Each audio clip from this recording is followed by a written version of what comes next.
In this video, we're going to cover a variety of topics: Data Explorer, Profile Explorer, CRM Analytics and Tableau, Data Graph, and Query Editor. We're not really going to explore them, we are just going to define them.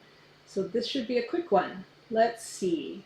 We start here with Data Explorer, a tool in Data Cloud that allows users to view data from a data model object, data lake object, or calculated insight object.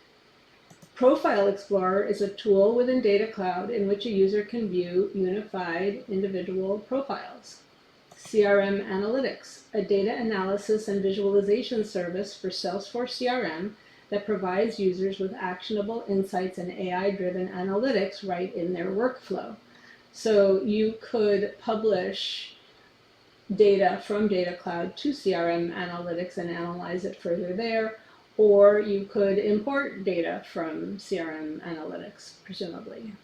Tableau is also another external analytics tool. It was acquired by Salesforce in August 2019. It's a powerful, secure, flexible data analytics platform. So again, we could publish to Tableau, or we could presumably bring data in from Tableau to Data Cloud.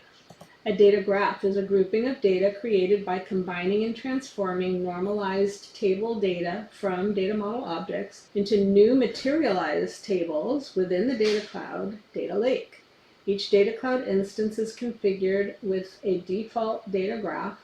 Custom data graphs can be created in Data Cloud by mapping a new set of source data into DMOs.